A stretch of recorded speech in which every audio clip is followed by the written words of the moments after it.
এখন কি বৃষ্টিও পাওয়ারফুল মানুষের হাতের কন্ট্রোলে চলে গিয়েছে? আকাশে যে সোজা সোজা লাইনগুলো দেখছি, সেগুলো কি নর্মাল নয়? এই যে দিল্লি থেকে কাশ্মীর, রাজস্থান থেকে কর্ণাটক, ভারতের বিভিন্ন অংশে যে বৃষ্টি, শিলাবৃষ্টি বা তুষারপাত হচ্ছে, সেগুলো স্বাভাবিক নয়? এই প্রশ্নটা উঠছে কারণ বেশ কিছুদিন ধরে সোশ্যাল মিডিয়ায় একটা থিওরি খাড়া হয়েছে যে এই যে বৃষ্টি বা শিলাবৃষ্টি হচ্ছে, এগুলো নাকি স্বাভাবিক নয় এবং এটা একটা এক্সপেরিমেন্টের ফল। আর এর পেছনে যিনি আছেন তার নাম বিল গেটস।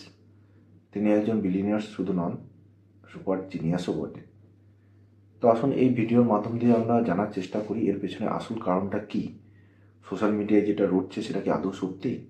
দেখুন, বিল গেটসের নাম এমনি এমনি আসেনি। আসলে 2007 সালে উনি হার্ভার্ড ইউনিভার্সিটির কিছু বিজ্ঞানীকে একটা ফান্ড প্রোভাইড করেছিলেন। প্রজেক্টের নাম ছিল যত সম্ভব স্কপেক্স। এর মেন উদ্দেশ্য ছিল সোলার জিও ইঞ্জিনিয়ারিং।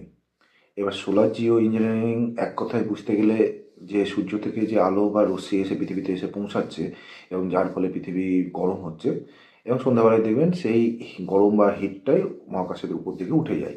কিন্তু এখন যেটা হচ্ছে, পৃথিবীর বায়ুমণ্ডলে CO2, মিথেন, অন্যান্য গ্যাস দিয়ে একটা লেয়ার তৈরি করেছে। এই লেয়ারের পরে হিটটা পুরোপুরি মহাকাশের দিকে যেতে পারছে না, ওখানেই আটকে যাচ্ছে, মানে ওই লেয়ারে। তারপরে তার ফলাফল কি হচ্ছে? তার ফলাফল হচ্ছে পৃথিবীর বায়ুমণ্ডল বা পৃথিবীর টেম্পারেচার আরও বাড়ছে, গ্লোবাল ওয়ার্মিং হচ্ছে। এখন বিজ্ঞানীরা ভাবলেন, যদি এই যে সূর্য থেকে যে আলো বা রশ্মিটা পৃথিবীর বায়ুমণ্ডলে আসছে, সেটা আসার আগেই রিফ্লেক্ট করে যদি আবার মহাকাশের দিকে ফিরে যায়, তার ফলে পৃথিবীর টেম্পারেচারটা কন্ট্রোলে করা যাবে, মানে গরমটা অতটা পড়বে না। এটাকে বলা হয় সোলার জিও ইঞ্জিনিয়ারিং। বিজ্ঞানীরা 3টে এক্সপেরিমেন্ট অ্যাকচুয়ালি তাদের মাথায় এসেছিল। সংক্ষেপে বলি, প্রথমটা হচ্ছে স্ট্রেটোস্ফিয়ারে কিছু অ্যারাসল পার্টিকেলস ছড়িয়ে দেওয়া, যার ফলে সূর্যের যে আলো সেটা ওই পার্টিকেলসেই রিফ্লেকশন হয়ে বাইরে চলে যাবে, পৃথিবীর বায়ুমণ্ডলে প্রবেশ করবে না। সেকেন্ড হচ্ছে মহাকাশে একটা জায়েন্ট মিরর বসানো, যার ফলে সানলাইটটা ওই মিররে রিফ্লেকশন করে ব্যাক করে চলে যাবে। থার্ড যেটা হচ্ছে সেটা হচ্ছে সমুদ্রের উপরে এমন মেঘ তৈরি করা, যাতে সানলাইট থেকে, মানে যে সূর্য থেকে যে টেম্পারেচারটা আসছে সেটা সেই মেঘে রিফ্লেকশন করে আবার ব্যাক করে চলে যাবে, যাতে পৃথিবীর বায়ুমণ্ডলটা অনেকটাই কুল থাকে। ফিউচারিস্টিক মনে হচ্ছে, কিন্তু এর যে লং টার্ম ইম্প্যাক্ট সেটা কেউ বলতে পারছিল না কি হতে পারে।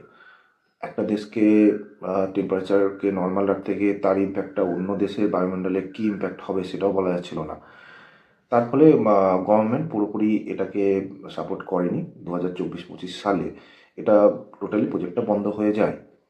তাহলে বিল গেটসকে আপনি যে কালপিট ভাবছিলেন বা তার এক্সপেরিমেন্টকে কালপিট ভাবছিলেন, মোটেই কিন্তু সেটা নয়। এখন আপনাদের মাথার মধ্যে একটাই কোশ্চেন ঘোরাফেরা করছে, যদি এটা এক্সপেরিমেন্ট না হয়ে থাকে তাহলে আকাশে যে সোজা সোজা লম্বা লম্বা দাগগুলো দেখা যাচ্ছে সেগুলো আসলে কি?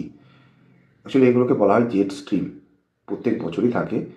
এই বছর একটু বেশি স্টেট প্যাটার্ন ফলো করছে, কারণ ক্লাইমেট চেঞ্জ হয়েছে। আপনারা এটাও বলবেন যে এখন বৃষ্টি কেন? অ্যাকচুয়ালি বৃষ্টিটা হচ্ছে কারণ দেখুন, ভূমধ্যসাগর এবং ক্যাস্পিয়ান সাগর থেকে কিছু বাতাস ভারতে ঢোকে এবং তার মধ্যে প্রচুর পরিমাণে জলীয় বাষ্প থাকে, এবং সেই জলীয় বাষ্পের কারণেই বৃষ্টি বা তুষারপাত হয়। আর এটা টাইমিং হচ্ছে জানুয়ারি টু ফেব্রুয়ারির মধ্যে। কিন্তু এই বছর যেটা হয়েছে, এই বছর সেটা অনেক লেট করে ঢুকেছে, এই মার্চের দিকে ঢুকেছে, আর তার কারণেই এই বৃষ্টিটা হচ্ছে। অন্য কোনো কারণ নেই, কোনো অস্বাভাবিক ব্যাপার নেই, এটা খুব নর্মাল ব্যাপার। তো আপনারা যে রিলস বা সোশ্যাল মিডিয়ায় দেখে আপনারা ভয় পাচ্ছেন যে এটা কোনো এক্সপেরিমেন্টের ফল বা কোনো কিছু, মোটেই সেটা কিছু নয়। তো আশ্বস্ত থাকুন। আর যেটা দেখছেন সেটা সঙ্গে সঙ্গে বিশ্বাস করবেন না, আগে সেটা নিয়ে একটু যাচাই করুন, তাহলে পুরো ব্যাপারটা আপনাদের কাছে সত্যটা সামনে বেরিয়ে আসবে। আর বিল গেটস নিজে মুখে স্বীকার করেছেন যে এটা উনি এই এক্সপেরিমেন্টটা করতে চেয়েছিলেন, কিন্তু এটা উনি এক্সিকিউট করতে পারেননি। তো এই প্রশ্ন তো ওঠেই না যে এটা বিল গেটস করে বৃষ্টিটাকে নামাচ্ছে, এক্সপেরিমেন্ট করে বৃষ্টিটাকে নামাচ্ছে। তো আশা করি আপনাদের এই ভিডিওটা ভালো লাগলো। যদি ভালো লেগে থাকে তো অবশ্যই একটা লাইক আর সাবস্ক্রাইব করবেন।